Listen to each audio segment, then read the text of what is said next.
Selamat pagi, salam, salam damai sejahtera bagi kita semua. Bapak, Ibu, dan saudara-saudara, kita bersyukur Tuhan menghantar kita memasuki hari yang baru, Senin 26 Agustus 2024. Tentu kita akan memulai aktivitas kita, namun sebelumnya, marilah kita mendengarkan firman Tuhan. Dan untuk itu kita berdoa. Terima kasih Tuhan atas penyertaan-Mu bagi kami hingga pagi hari ini. Kami akan mendengarkan firman-Mu. Berkatilah firman-Mu bagi kami semua. Berkati kami yang mendengarkan firman-Mu. Dan biarlah kami boleh melakukannya dalam kehidupan kami masing-masing. Terima kasih Tuhan. Di dalam nama Yesus Kristus kami berdoa. Amin. Bapak, Ibu, dan saudara-saudara, saya memilih judul renungan hari ini, menantikan kedatangan Tuhan. Menantikan kedatangan Tuhan. Kepada jemaat di gereja mula-mula diajarkan bahwa Tuhan Yesus Kristus akan datang kembali ke dunia ini. Kedatangan Tuhan Yesus ini disebut kedatangan yang kedua kalinya. Namun, kapan datangnya tidak seorang pun yang mengetahuinya. Tujuan dari pengajaran ini adalah agar jemaat mengetahui, mempercayai, dan memiliki pengharapan akan harinya, hari kedatangannya, sehingga menantikannya dengan penuh pengharapan. Bapak, Ibu, dan saudara-saudara, kepada jemaat juga diajarkan setiap orang dapat menantikannya dengan penuh kesabaran dan pengharapan. Pada ayat renungan hari ini digambarkan tentang petani yang menantikan hasil tanahnya. Ini membutuhkan waktu untuk melihat hasil dari tanamannya, yaitu masa panen.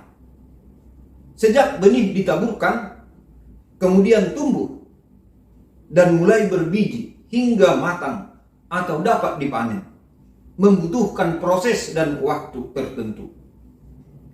Mengalami dan melewati dulu musim panas dan musim hujan, sampai butir gandum dapat masak atau tibalah masa panen.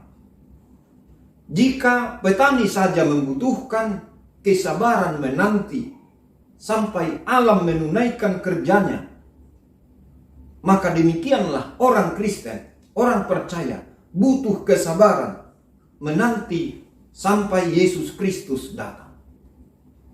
Bapak, Ibu, dan saudara-saudara, kini pertanyaannya adalah apa yang dilakukan atau bagaimana sikap kita sebagai orang percaya dalam menantikan kedatangan Tuhan Yesus itu.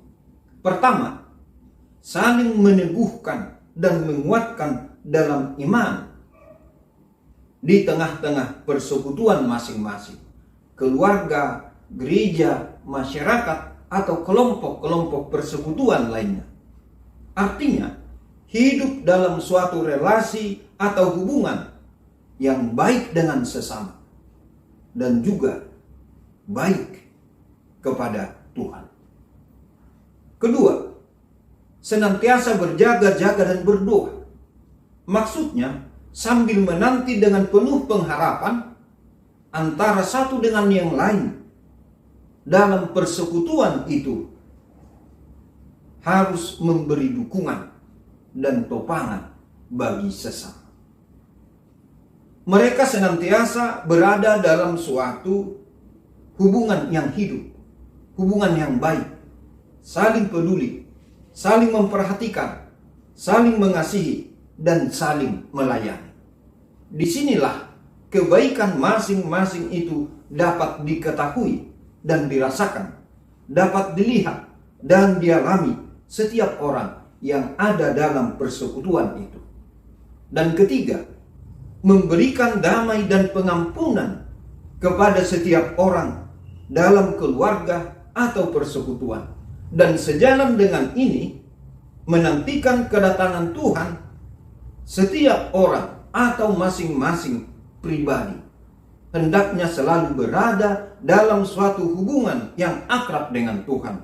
Hubungan yang hidup dengan Tuhan sendiri setiap hari. Jadi memiliki persekutuan yang hidup dengan Tuhan. Amin. Selamat pagi, salam damai sejahtera. Tuhan Yesus memberkati. Kita berdoa. Terima kasih Tuhan atas firman-Mu yang boleh kami renungkan pada pagi hari ini. Biarlah itu meneguhkan iman percaya kami masing-masing, agar kami dikuatkan setiap saat, dan kami memiliki pengharapan yang hidup. Tuhan, kami berdoa kepada saudara-saudara kami yang dalam keadaan berduka. Biarlah Tuhan yang memberikan kekuatan dan penghiburan. Bagi yang dalam keadaan sakit, Tuhan berikanlah pemulihan, bahkan kesembuhan. Bagi mereka yang sedang menjalani tindakan dokter, biarlah itu semua boleh berjalan dengan baik dan membawa atau mendukung kebaikan, pemulihan, atau kesembuhan bagi setiap orang yang dalam keadaan sakit. Tuhan, kami juga berdoa untuk saudara-saudara kami, keluarga kami, orang-orang yang kami kasihi, yang masih menghadapi pergumulan berat dalam hidupnya. Biarlah Tuhan memberikan mereka kekuatan, pertolongan, dan juga semangat dan pengharapan. Tuhan, kami memohon, berkatilah kami semua. Dan hari ini, di dalam kami melanjutkan kegiatan kami, Tuhanlah yang menyertai dan melindungi kami. Kiranya kami boleh melakukannya dengan baik, membawa sukacita bagi kami semua, dan kemuliaan bagi nama Tuhan. Terima kasih Tuhan. Di dalam nama Tuhan Yesus Kristus, kami berdoa dan mengucap syukur. Amin. Anugerah Tuhan kita Yesus Kristus dan kasih setia dari Allah Bapa dan persekutuan dengan Roh Kudus kiranya menyertai kita semuanya. Amin.